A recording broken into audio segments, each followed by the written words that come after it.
Hello everyone, আশা করি সকলে ভালো আছেন। চলুন আমরা এক ঝলকে দেখে নিই যোগ্য চাকরিহারারা বিকাশ ভবন ঘেরাও কর্মসূচি থেকে ঠিক কি ধরনের বার্তা দিলেন।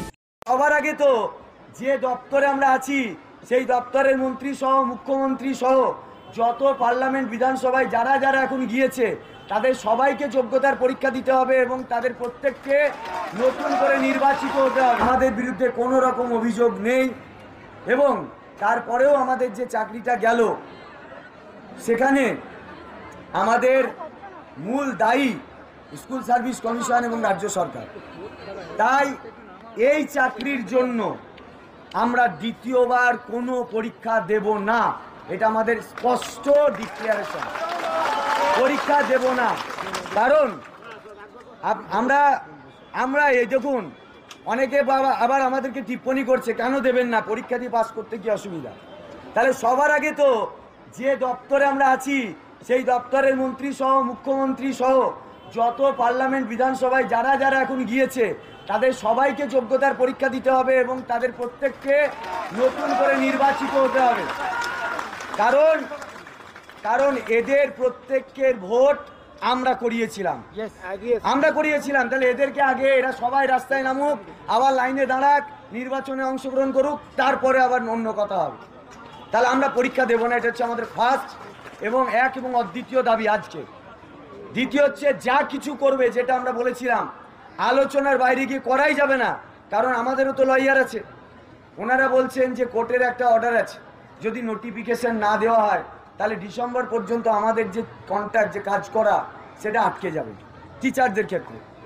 তো সেক্ষেত্রে সেই পলিসিটাও যদি করতে হয় তাহলে আমাদের সঙ্গে জানেন না, আমাদের ওর থেকেও ভালো পথ জানা আছে, সেটা করুক। অন্য কোনো ক্ষেত্রে তারা যে উদ্যোগ নেয় এখানে উদ্যোগ নিচ্ছে না কেন, এটা 2। 3 নম্বর, আমাদের যারা নন টিচিং স্টাফ আছে তাদের যে অনারিয়াম সেটা তারা এখনো পায়নি, তারা যেটা দাবি করেছিল সেটাও দেওয়া হয়নি।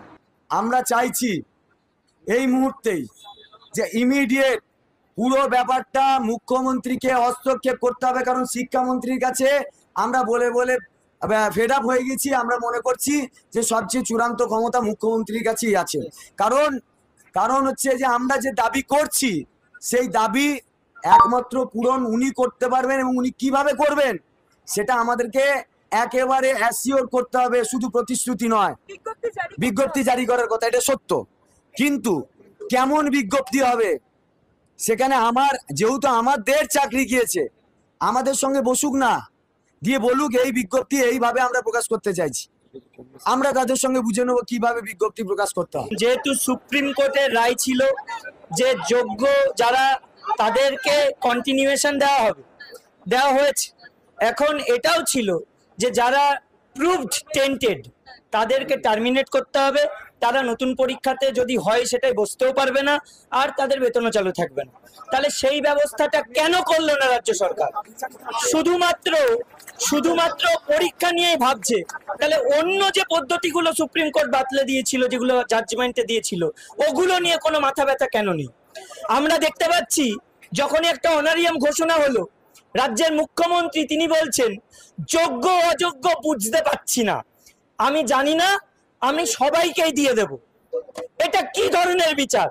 একজন রাজ্যের প্রশাসনিক প্রধান হয়ে তিনি কি করে বলতে পারেন যে দুর্নীতি যারা করেছে তাদেরকেও অনারিয়াম দেওয়া হবে? এটা কখনো হতে পারে?